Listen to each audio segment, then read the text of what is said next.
अस्सलाम वालेकुम दोस्तों, उम्मीद आप सब खैरियत से होंगे। आज की वीडियो में हम वीकली अपडेट के साथ आए हैं। सबसे पहले अगर हम इंडेक्स की बात करें तो इंडेक्स 76,000 से 78,000 पे इसने क्लोजिंग दिया है और वीक ऑन वीक बेस पे 2.74% इसमें इंक्रीमेंट देखा गया है। वो कि हमारा जो लास्ट सेशन था यानी लास्ट वीक था 2 दिन का सेशन था, लेकिन उसके बावजूद इंडेक्स ने 2000 पॉइंट जो है वो कंट्रीब्यूट किया है और इस तरह 2.74% ओवरऑल इसमें इंक्रीमेंट आई है।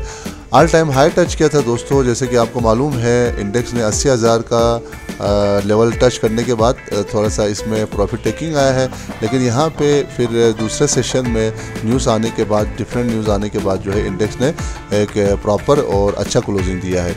इस तरह अगर हम बात करें दोस्तों इन्वेस्टर है उनकी बिहेवियर के हवाले से अगर हम बात करें तो ज़्यादातर जो इंडेक्स को ऊपर ले जाने में ऑप्टिमिज़म गालिब रहा, यानी बुल जो है वो गालिब रहा, और जो इन्वेस्टर हजरात हैं उनमें ये ऑप्टिमिज़म पाया गया, जो कि कुछ फैक्टर्स की वजह से। इसमें सबसे पहली बात जो है वो IMF डील के हवाले से, क्योंकि बजट जो है टोटली IMF बेस्ड था, तो इस वजह से इन्वेस्टर समझते हैं कि जो डील है नया IMF का वो इंशाल्लाह स्मूथली हो जाएगा। इसी तरह डिक्लाइनिंग इन्फ्लेशन भी एक फैक्टर था जिसकी वजह से मार्केट पार्टिसिपेंट ने सोचा कि इन्फ्लेशन चूंकि नीचे आ रहा है तो इस वजह से ये कंपनीज की जो अर्निंग्स है उसको ग्रो करेगा, तो ये भी एक पॉजिटिव फैक्टर था जिसकी वजह से इंडेक्स ने ऑल टाइम हाई टच किया। और इसी तरह एक और जो सेंटिमेंट पॉजिटिव रहा वो बेसिकली फंड्स के हवाले से है, क्योंकि जो फिक्स इनकम और म्यूचुअल फंड्स के जो मनी मार्केट फंड है उस पर टैक्सेस इंक्रीज किया गया है, डिविडेंड पे और कैपिटल गेन टैक्स पे। तो इस वजह से मार्केट पार्टिसिपेंट का ख्याल है कि अब जो फिक्स इनकम वाले हैं और जो म्यूचुअल फंड वाले हैं वहाँ से जो फंड है वो इंशाल्लाह इक्विटी की तरफ शिफ्ट हो सकती है। तो ये कुछ पॉजिटिव सेंटिमेंट्स थे मार्केट पार्टिसिपेंट के हवाले से, और इसी ने इंडेक्स को जो है ऑल टाइम हाई तक इसने पहुँचा दिया। इस तरह US डॉलर की बात करें दोस्तों तो US डॉलर जो है 278.5 पे स्टेबल रहा, तो करेंसी जो स्टेबल है ये भी मार्केट को जो है इसने बूस्ट किया। दोस्तों बात करें अगर हम सेक्टर वाइज इंडेक्स कंट्रीब्यूटर की, तो इसमें बुलिश सेक्टर रहा हमारे पास commercial banks, power generation, fertiliser, chemical, textile, composite. तो सबसे ज़्यादा जो लास्ट वीक कंट्रीब्यूट किया इंडेक्स को उसमें कमर्शियल बैंक्स, और इसको एक पॉजिटिव लेवल पे क्लोज करवाया। तो तकरीबन जो है 2176 पॉइंट्स का जस्ट इन सेक्टर्स ने इंडेक्स को पॉजिटिवली कंट्रीब्यूट किया। जबकि बेयरिश सेक्टर की अगर हम बात करें तो इसमें सीमेंट है, टेक्नोलॉजी है, OGMCs है, लेदर है, इंश्योरेंस है, और इन्होंने तकरीबन 226 पॉइंट जो है वो ड्रैग किया है इंडेक्स का।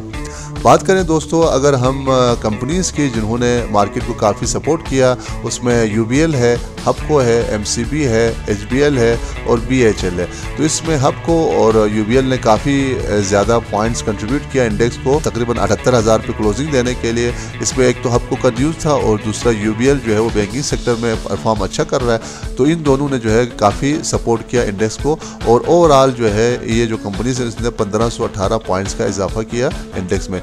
जबकि बेयरिश कंपनीज में अगर हम बात करें तो सीमेंट सेक्टर में लकी है, सिस्टम है, मारी है, एंग्रो है, PSO है। तो ये कुछ कंपनीज है जिन्होंने नेगेटिवली कंट्रीब्यूट किया इंडेक्स को, और आगे जाके कल का जो हमारा वीक स्टार्ट होगा तो उसमें आप इन सेक्टर्स को देख सकते हैं जो कि बेयरिश कंपनीज में बेयरिश कंपनीज है वो इंशाल्लाह फिर लास्ट में भी हम कुछ कंपनीज आपके साथ शेयर करेंगे। बात करें दोस्तों अगर हम न्यूज़ की तो उसमें करंट अकाउंट डेफिसिट का डेटा हमारे पास आया है। 3 महीने के बाद करंट अकाउंट खसारे में चला गया। ये एक नेगेटिव न्यूज़ है मार्केट के लिए, लेकिन इसके पीछे जो कहानी थी करंट अकाउंट डेफिसिट के हवाले से, उसमें एक तो ये कि हमारे पास जो एक्सपोर्ट है वो 3.69 बिलियन का हुआ है, जबकि इंपोर्ट जो है कुछ ज़्यादा हुआ है लास्ट महीने में $5.93 बिलियन का। तो इस वजह से ये थोड़ा सा करंट अकाउंट जो सरप्लस हमारा पहले मौजूद था 3 महीने में वो डेफिसिट में चला गया। और कुछ रीज़न इसमें ये भी हो सकता है कि कुछ डॉलर जो है वो आउटफ्लो भी हुई है इन फॉर्म ऑफ डिविडेंड, और दूसरा जो है जो लोन था उसके इंटरेस्ट रिपेमेंट के हवाले से डॉलर जो है वो आउटफ्लो हुआ है। तो ये भी एक फैक्टर था जिसकी वजह से करंट अकाउंट सरप्लस जो है वो डेफिसिट में चला गया। लेकिन अभी फ़िलहाल ये ज़्यादा मार्केट को नेगेटिवली ड्रैग नहीं करेगा, क्योंकि और भी हमारे यहाँ पॉजिटिव न्यूज़ मौजूद है। और ये जो जो चीज़ें हैं वो चलती रहती है अगर आपके पास करंट अकाउंट डेफिसिट के नंबर्स जब तक बहुत ज़्यादा ना हो जाते हैं। तो अगर करंट अकाउंट डेफिसिट के नंबर्स अगर बहुत ज़्यादा आ जाते हैं, जैसे कि जून 2022 में हमारे पास करंट अकाउंट डेफिसिट जो है तकरीबन $2 बिलियन का हुआ था, तो ये थोड़ा सा फिर मार्केट को निगेटिवली ट्रेक कर सकता है। लेकिन फ़िलहाल यहाँ पे परेशानी वाली कोई बात नहीं है, क्योंकि जो डेफिसिट है वो इतना ज़्यादा इसका गैप नहीं है। इस तरह दोस्तों अगर हम बात करें न्यूज़ में दूसरे न्यूज़ की जो कि सेक्टर वाइज और कंपनी वाइज है, हबको ने डील किया जी BYD के साथ जो कि इलेक्ट्रिक गाड़ियाँ मुतारिफ़ कराएगा पाकिस्तान में।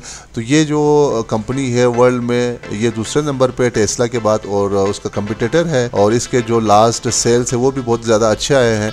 तो ये चाहते हैं कि पाकिस्तानी मार्केट में इन हो, लेकिन इस हवाले से आपने इस न्यूज़ को फॉलो करना है कि ये कब मटेरियलाइज होता है और कब इनके दरमियान ये एग्रीमेंट फाइनल हो जाता है। दूसरी बात ये है कि कार का जो फाइनेंसिंग डेटा है वो भी कुछ ज़्यादा अच्छा नहीं है, क्योंकि फाइनेंसिंग जो है लास्ट डेटा के मुताबिक डिक्रीज़ हुआ है कार फाइनेंसिंग के हवाले से।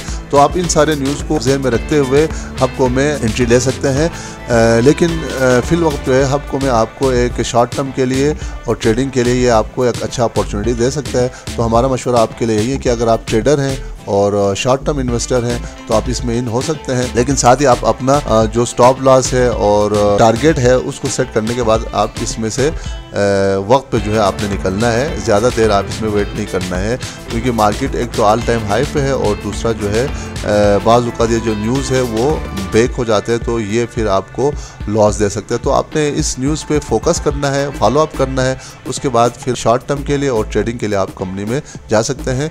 कंपनी जो है फंडामेंटली भी बहुत स्ट्रॉन्ग कंपनी है, आप लॉन्ग टर्म इन्वेस्ट भी इसमें कर सकते हैं।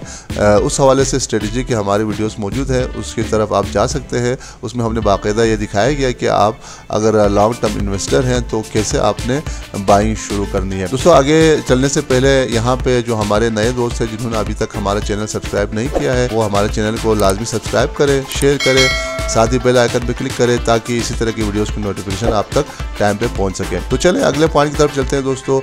तो फॉरेन डायरेक्ट इन्वेस्टमेंट का डेटा हमारे पास आया है 11 मंथ फिस्कल ईयर 2024 के लिए। तो ये बहुत आउटस्टैंडिंग है, बहुत अच्छा है। तकरीबन $1.729 बिलियन का जो है इन्फ्लो हुआ है, और इसी तरह ईयर ऑन ईयर जो है 15% इसमें इंक्रीमेंट देखा गया है। इसमें टॉप पे जो है वो चाइना है, हांगकांग है, यूनाइटेड किंगडम है, यूनाइटेड स्टेट है और अरब इमारात है। तो इनकी जानिब से काफ़ी अच्छा इन्फ्लो जो है पाकिस्तानी कैपिटल मार्केट में देखा गया है। तो ये भी एक पॉजिटिव फैक्टर है मार्केट के लिए और इंडेक्स के लिए।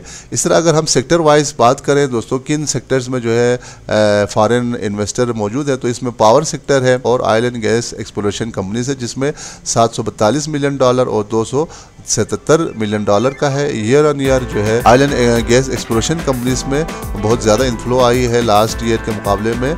तकरीबन 117% जो है इसमें इंक्रीमेंट देखा गया है।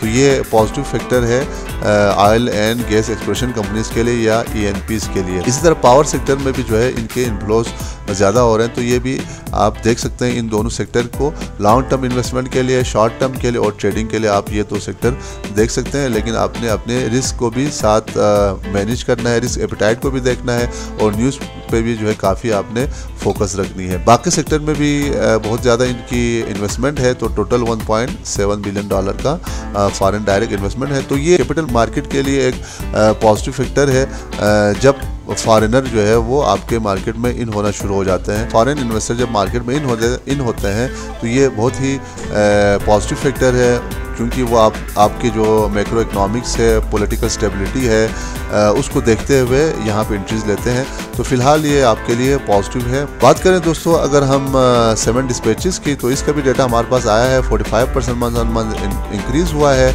तो ये भी एक पॉजिटिव फैक्टर है सीमेंट सेक्टर के लिए, जबकि ईयर ऑन ईयर जो है वो 3% का इंक्रीमेंट देखा गया है।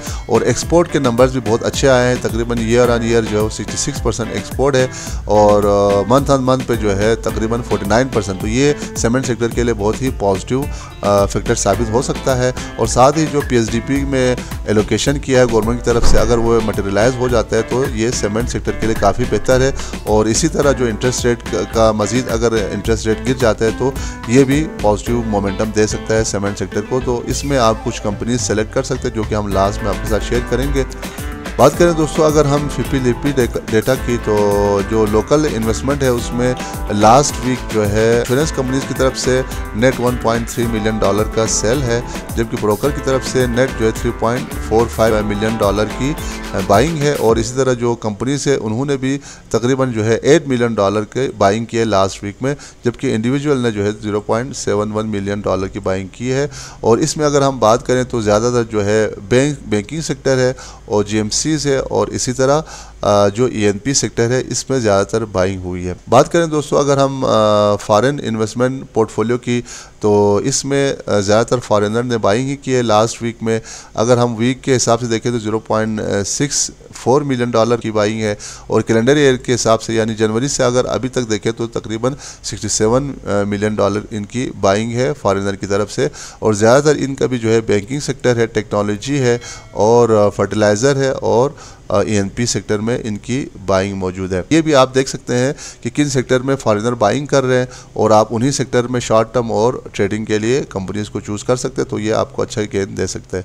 इस तरह बात करें दोस्तों हम कुछ प्रीफर्ड स्टॉक्स की, तो इसमें सबसे पहले OGDC है। जैसे कि आपने देखा कि जो फॉरेन इनफ्लो है वो ENPs में यानी एक्सप्लोरेशन एंड प्रोडक्शन जो कंपनीज़ है ऑयल के हवाले से उनमें ज़्यादा एंट्री ले रहे हैं, तो OGDC उनमें से एक हो सकता है। तो इसमें आप शॉर्ट टर्म के लिए और लॉन्ग टर्म के लिए इन्वेस्टमेंट कर सकते हैं।